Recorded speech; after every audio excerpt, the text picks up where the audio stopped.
धनधान्य देई ही काळी आई धनधान्य देई जोडते मनाची नाती आमची माती आमची माणसं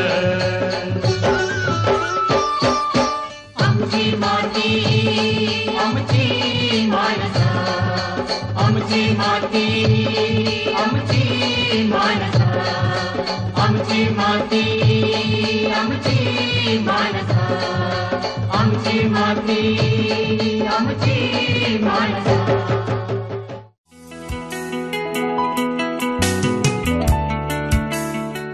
नमस्कार.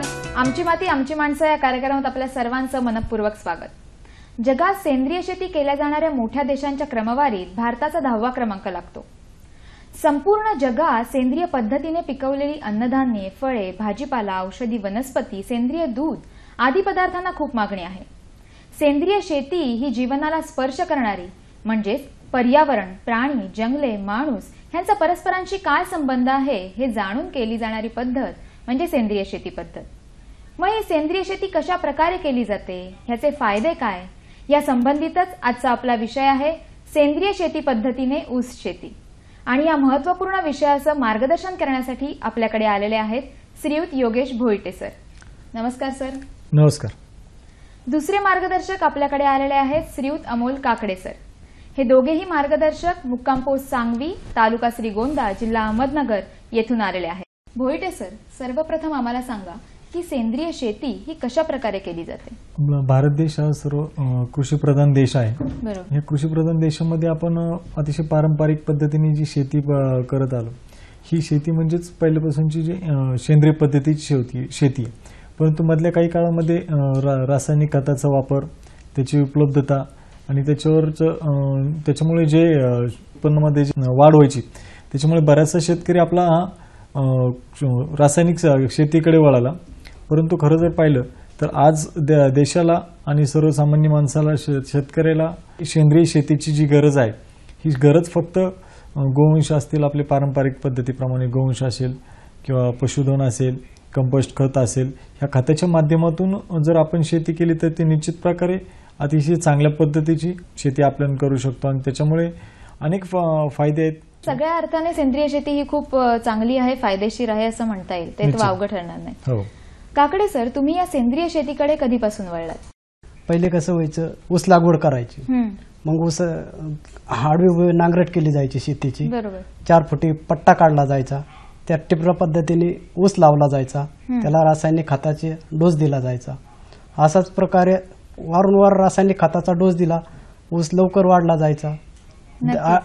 15 महिन्याचा ऊस 12 महिन्यात यायचा, तो नंतर खराब व्हायचा, त्यात उत्पन्न गाठायचे, रासायनिक खतांचा खर्च जास्त व्हायचा. ज्यावेळेस सेंद्रिय शेतीकडे वळालो त्यावेळेस मी काय केले, रानात धांच्या पेरला, तो नांगरला, नंतर 4 फुटे सरी काढली, रोपे तयार केली. अरे वा. रोपे तयार करून मग त्यामध्ये शेणखत, सेंद्रिय खत, गांडूळ खत अशी मात्रा दिली. नंतर ते रोपे 2 फुटाच्या अंतरावर लावले.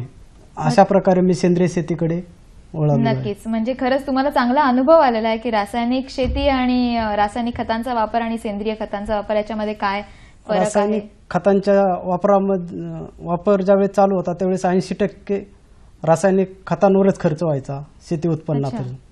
तो आता सेंद्रिय शेतीकडे वळल्यामुळे तो जवळपास 50-40% वरच आलेला आहे. अरे वा. आणि ज्यावेळेस रासायनिक शेती करत होतो ज्यावेळेस पारंपरिक पद्धतीने रासायनिक खतांची वारंवार मात्रा दिली जायची, त्यामुळे शेतीची सुपीकता कमी कमी होत चाललेली होती. अच्छा. ज्यावेळेस रासायनिक खत स्टार्टला चालू केले त्यावेळेस 70-80 टन ॲव्हरेज निघायचं. अच्छा. नंतर जसे वारंवार रासायनिक खतांचा डोस मात्रा दिली जायची, त्या मात्रेमध्ये शेतीचे उत्पन्न कमी कमी कमी होत येऊन आता एकरी 40 ते 45च्या पण खाली उत्तर आलेलं आहे. अच्छा अच्छा. आणि ज्यावेळेस सेंद्रिय शेतीकडे वळलो तेव्हापासून पुढे 70, 75, 80 पर्यंत ॲव्हरेज मिळू लागलेलं आहे. नक्कीच चांगलं आहे. हो. पण मग भोईटे सर, आम्हाला सर्वप्रथम सांगा की सेंद्रिय शेती ही किती उपयोगी किंवा किती फायदेशीर आहे की ह्याकडे आपल्या प्रेक्षक वर्ग किंवा आपल्या शेतकऱ्यांनी वळावं.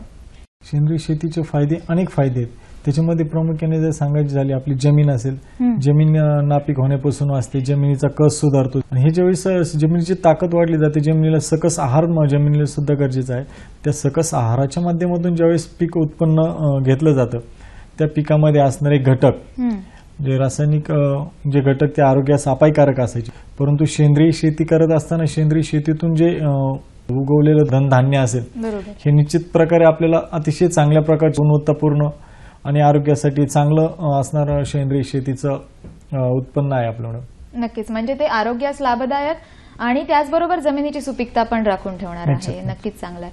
काकडे सर, मग आजचा जो आपला विषय आहे की सेंद्रिय पद्धतीने ऊस शेती कशा प्रकारे केली जाते, तर मला तुम्हाला विचारायचं वाटतं की तुम्ही ही ऊस शेतीची लागवड किंवा ऊस लागवड कशा प्रकारे केली? एका एकरासाठी 8 ते 9 हजार रोपे लागतात. त्यानंतर ते रोपे 2.5 ते 2 फुटाच्या अंतरावर शेतीमध्ये लावले. त्या लावण्यापूर्वी शेणखत, गांडूळ खत, सर्व प्रकारचे खते दिली. नंतर ते रोपे लावले. रोपे लावून पाणी वगैरे देऊन मग त्या पुढे शेती सुरुवात केली, ऊस शेती. पण मग भोईटे सर, आता ऊस शेती करताना काही त्याचा कार्यकाळ असेल, कालावधी असेल की ऊस पीक हे उत्पादनासाठी जेव्हा तयार होतं, पण मग त्यामध्ये शेतकऱ्यांना मदत होईल अशा प्रकारे आपण आंतरपिकं घेऊ शकतो का? तर मग घेऊ शकतो तर ती कोणकोणती? लागणीपासून ते ऊस कारखान्यात जाईपर्यंतचा हा जो कालावधी साधारण 15 महिन्याचा हा कालावधी. ह्या 15 महिन्याच्या कालावधीमध्ये जे ज्यावेळेस आपण जमिनीत येणारे पिका हे आहेत 3-3 महिन्याच्या अंतरावर हे पीक येणार आहेत. हे जर पीक घेतलं तर आपण निश्चित प्रकारे त्याचा एक फायदा आपल्याला उत्पन्न तर मिळतच आहे, परंतु जमीन सुपीक राहण्यासाठी ती एक चांगल्या प्रकारे होती. कारण जमिनीला खेळती हवा, जमिनीची भुसभुशीतपणा निश्चित प्रकारे त्याच्यामुळे वाढतो आणि शेतकऱ्याला सुद्धा एक प्रकारे त्याचं उत्पन्न निश्चित प्रकारे चांगल्या प्रकारे मदत होते ना, की ऊसासोबतच दुसऱ्या आंतरपिकाचं उत्पादनाचे पण त्याला मदत होते. काकडे सर, मग तुम्ही आता जे ऊस शेतीची लागवड केलेली आहे, तर तुम्ही पण अशा प्रकारची उत्पादनं किंवा आंतरपिकं घेता का? तर मग ती कोणती? आंतरपिके 3 महिन्यात निघणारे असतात. ते 3 महिन्यात निघण्यामुळे जो ऊसापासून मिळणारे उत्पन्न आहे किंवा ऊसाला जो खर्च होतो 15 महिन्यात, तो त्या 3 महिन्यात आंतरपिकामधून मिळतो. तर त्या आंतरपिकामधून जरी मिळला तरी शेतीसाठी कांदा लागवड झाली, नक्कीच तुमचे हरभरा झाला, सोयाबीन झाले, सर्व लागवड करताना अत्याधुनिक पद्धतीने तर ऊस शेती केलीच जाते. त्यामध्ये आंतरपिके घेतल्यामुळे त्या आंतरपिकापासून मिळणारे उत्पन्न ह्यामध्ये सर्व ऊसाचा खर्च नील होतो आणि उत्पन्न जास्त मिळतं. अरे वा, ही नक्कीच खूप चांगली गोष्ट आहे. जो ऊसाला खर्च होणार आहे त्या एवढ्या कालावधीत आंतरपिकाचं म्हणजे आंतरपिकामार्फत ती मदत होऊ शकते, तो खर्च निघू शकतो. ही खरंच खूप चांगली गोष्ट आहे प्रेक्षक वर्गासाठी. पण मग काकडे सर, की ऊस शेतीची वैशिष्ट्य काय आहेत की सेंद्रिय शेती पद्धतीने आपण ती करतो, तर त्याबाबत काय सांगा? सर्वप्रथम रासायनिक पद्धतीने शेती केली जायची. ज्यावेळेस सेंद्रिय पद्धतीने शेती केली जाते, सेंद्रिय खते तयार कशी केली जातात? थोडक्यात सांगायचं म्हणजे गायचे शेण, झाडाचा पाला पाचोळा, बरोबर, हे सर्व पदार्थ एकत्र करून त्यावर कुजवले जातात. ते कुजवलेले नंतर ते सर्व पदार्थ एकरी 70 ते 80 म्हणजे एकरी 5 ते 7 बैलगाड्या शेतात टाकल्या जातात. त्यानंतर ऊसाची लागवड केली जाते. रासायनिक खतापासून आरोग्यास हानी होतेच, पण सेंद्रिय खतापासून जे उत्पन्न मिळते ते उत्पन्न एकदम चांगल्या क्वालिटीचे असते. त्याच्यापासून आरोग्यास, जनावरास वगैरे कशाचाही होत नाही, त्रास होत नाही. भोईटे सर, आपण प्रत्येक वेळी जेव्हा बघतो की रासायनिक खतांवरती किंवा रासायनिक शेतीकडे शेतकऱ्यांचा जास्त भर आहे, तर अशा शेतकऱ्यांना सेंद्रिय शेतीकडे जर प्रवृत्त करायचं असेल तर त्याबद्दल तुम्ही काय सांगाल? सेंद्रिय शेतीची चळवळ एक प्रकारे आपल्याला प्रत्येक गावामध्ये जाऊन त्याची राबवावं लागेल. त्यासाठी आपल्याला अनेक शेतकऱ्यांचे बचत गट, साधारण 100 शेतकऱ्यांचे बचत गट घेऊन आपल्याला तयार करावं लागतील. त्या पद्धतीने शेतकऱ्यांना सेंद्रिय शेतीचं महत्त्व आणि त्याला मिळणारी आजची बाजारपेठ ही कशा प्रकारे चांगली उत्कृष्ट बाजारपेठ, त्याला मिळणारा मूल्य, त्याला मिळणारा बाजार चांगल्या प्रकारे शेतकऱ्याला ज्यावेळेस आपण लक्षात आणून देऊ आणि त्याचबरोबर तो जो मिळणारा बाजारपेठ जे मूल्य आहे, आपण जर पाहिलं शहरासारख्या मोठमोठ्या सोसायटीज असतील, ह्या सोसायटी किंवा मॉल असतील, ह्या मॉलचं आणि शेतकऱ्यांचं सामूहिक शेतीच्या माध्यमातून जर आपण एक करार जर करून दिला निश्चित प्रकारे, तर तो कराराच्या माध्यमातून शेतकऱ्याला उत्पन्न जास्त मिळणार आहे आणि ग्राहकाला सुद्धा एक चांगला उत्कृष्ट आरोग्य चांगला असेल असा आहार मिळणार आहे.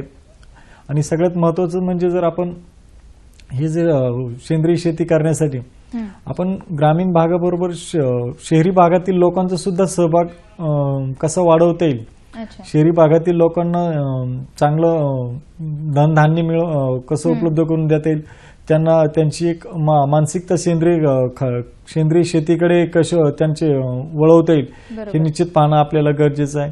कारण खऱ्या अर्थाने जर शेतकऱ्याचा जर फायदा होतो त्याच्याही पेक्षा जास्त कितीतरी पटीने शहरी भागातील लोकांचा फायदा होतो. कारण शेतकरी हा नुसताच शेती पिकवतो, पण शहरी भागातील लोकांना त्याच्यापासून मिळणारं जे आरोग्याचं असतील, बरोबर, आरोग्यासाठी जे असतील किंवा पुढील पिढीसाठी बुद्धिवर्धक म्हणू शकतो आपण, सेंद्रिय शेतीपासून जे बुद्धिवर्धक राहील ते अतिशय चांगल्या पद्धतीने राहील, त्यासाठी आपण निश्चित आम्ही प्रयत्न करत आहोत. नक्कीच. हे तुम्ही खूप चांगला मुद्दा सांगितलात की शेतकरी हा ते पीक काढतो, ते उत्पादन घेतो आणि ग्राहकापर्यंत पोहोचवतो, पण हेच ग्राहकांनी कारण का ग्राहकांना अपायकारक होऊ नये हीच आपलं आजचा मुद्दा आहे, किंवा सेंद्रिय शेती मार्फत आरोग्यदायी द्यायचं. हे खूपच चांगला मुद्दा सांगितलात सर तुम्ही. पण मग आपण बघतो की रासायनिक खतांचा अतिवापर केल्यामुळे जमीन नापीक होते, तर मग त्या अशा जर नापीक जमिनी असतील तर मग त्यांना सुपीकतेकडे किंवा त्यांची सुपीकता कशी वाढवता येईल याबद्दल काय सांगू शकता? ज्यावेळेस आपण रासायनिक खतांचा बेसुमार वापर करून काही ठिकाणी अनेक ठिकाणी पाण्याचं केमिकलयुक्त पाणी असेल, रासायनिक खते जमिनीमध्ये देऊन त्याचं सुपीकतेचं प्रमाण आहे ते 8.5% पुढे काही ठिकाणी गेलेलं आहे. बरोबर. सुपीकतेचं प्रमाण त्याच्यामध्ये जर हळूहळू आपण सेंद्रिय खत असतील, मग ते गोधनाचं मलमूत्र असतील, कंपोस्ट खत असतील, गांडूळ खत असतील किंवा लिंबोळीचं खत असेल, हे ज्यावेळेस आपण शेतीला देऊ त्यावेळेस तिथे जमिनीची सुपीकता निश्चित प्रकारे वाढवता येईल. आणि ती सुपीकता वाढवताना त्याचबरोबर त्याच्यामध्ये सूक्ष्म छिद्र असणारी पाईपलाईन जे आपण म्हणतो ती पाईपलाईन शेतीमध्ये करणं गरजेचं आहे. ज्या बाजूला उतार असेल त्या बाजूने आपण शेतीमध्ये चर योजना काढू शकतो. चराच्या माध्यमातून ते पाणी सूक्ष्म पाईपलाईनच्या द्वारे चरामध्ये काढून आपले जे पाणथळ जमीन आहेत त्या जमिनीमध्ये आपण निश्चित प्रकारे लागवडीखाली आणू शकतो. पण मग आता जो तुम्ही उल्लेख केलात की उताराची जमीन असेल तर, पण मग जर शारपट जमीन असेल किंवा अशा, तर ह्या बाबतीत मग कसं आपण करू शकतो? एक शारपट जमिनीला आपण सूक्ष्म छिद्र पाईपलाईन जे म्हणतो आपण, ते सूक्ष्म छिद्र पाईपलाईन असेल किंवा मोठी चर योजना असेल, प्रत्येक शेतकऱ्यांनी चर योजना करून जे पाणी सूक्ष्म छिद्राद्वारे जे पाणी जाणार ते पाणी चर योजनेतून नदी नाल्याला सोडणं अतिशय गरजेचं आहे. कारण जे पाणी सगळं शेतीतलं जे पाणी आहे मुख्यतः ते बाहेर निघणं गरजेचं आहे. त्याच्याबरोबर क्षार ते धुवून जाणार. नक्कीच. आणि त्याच्यामुळे सुपीकता टिकून राहण्यास मदत होईल. हो, नक्कीच. काकडे सर, सर्वात मोठा असा प्रश्न आहे किंवा सर्वात मोठा असा मुद्दा आहे की प्रत्येक वेळी आपण बघायला गेलं की कुठल्याही पिकावरती जर काही रोग पसरला किंवा काही, तर कीटकनाशकांची फवारणी केली जाते, रासायनिक खतांचा वापर केला जातो. तर मला तुम्हाला विचारावंसं वाटतं की सेंद्रिय शेती पद्धतीमध्ये तुम्ही पिकाला जपण्यासाठी काय उपाययोजना करता? सर्वप्रथम सेंद्रिय शेतीमध्ये गायचे गोमूत्र, गायचे शेण सगळे एकत्र केले जाते. 20-200 लिटरचा बॅलर घेऊन त्यामध्ये ते साठवले जाते. ते साठवल्यानंतर त्यामध्ये गुळ टाकून ते 8 दिवस सगळे मिश्रण त्या बॅलरमध्ये ठेवले जाते.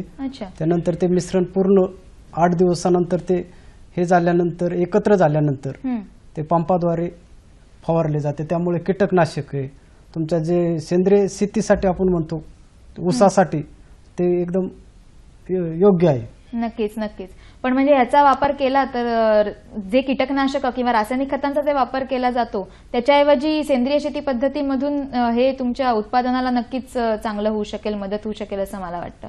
रासायनिक खतांपेक्षा हे तर सेंद्रिय खताचंच आहे ना, कारण गाईचं गोमूत्र हे त्या काळी तर भरपूर त्याला मान्यताच होती आणि ते त्यामुळे जे आरोग्यास हानिकारक घटक आहेत ते नाहीसे होतात त्या गाईचं. नक्कीच, नक्कीच. भोईटे सर, पण मग आपण जे आता बघत आहोत की रासायनिक खतांचा वाढता वापर जो चालू आहे, तर हा वापर रोखण्यासाठी किंवा ह्याबद्दल तुमचं काय मत आहे? रासायनिक खताचा बेसुमार वापर आणि त्याच्यापासून मिळणारं उत्पन्न, प्राथमिक पहिल्यांदा तर शेतकऱ्यांना जे उत्पन्न घेतलं जातं त्याचा प्राथमिक हिशोब म्हणजे पहिल्यापासून ज्या दिवशी आपण नांगरट केली जाते, नांगरटीसाठी लागणारा खर्च असेल शेतकऱ्याचा, त्याच्यानंतर कोळपणी असेल, मशागत असेल, ते शेतीची जी मशागत असेल किंवा लागवड असेल, ही सगळी लागवडीचा ह्याचा जो खर्च ग्राह्य धरला पाहिजे आणि तो सगळा खर्च सेंद्रिय खतांचा खर्च जर आपण रासायनिक खताच्या तुलनेमध्ये काढला तर निश्चित प्रकारे अतिशय कमी खर्चामध्ये कमी खर्चामध्ये सेंद्रिय शेती आपण जास्तीत जास्त चांगल्या प्रकारे पिकवू शकतो. आणि रासायनिक खर्चाचा जो कोट्यवधीचा आज शासन खर्च करतं किंवा आपण कोट्यवधी लाखो रुपयाचा जो खर्च करतो ह्या जर थांबवलं तर आपल्याला गोधन, एक आरोग्य, जमिनीची सुपीकता आणि निसर्गाचा समतोल राखण्यासाठी सुद्धा आपल्याला सेंद्रिय शेतीचा अतिशय महत्वपूर्ण चांगला उपयोग आपण सेंद्रिय शेतीच्या माध्यमातून घेऊ शकतो. काकडे सर, तुम्ही आम्हाला सांगा, जो आजचा आपला महत्वाचा मुद्दा आहे ऊस शेती, तर मग ऊसाची जी लागवड केली जाते त्याचा जो खर्च येतो आणि मिळणारा बाजारभाव किंवा जवळची बाजारपेठ याबद्दल तुम्ही काय सांगाल? ऊसाला येणारा खर्च आणि ऊसाचे बाजारभाव यामध्ये भरपूर फरक आहे. अच्छा.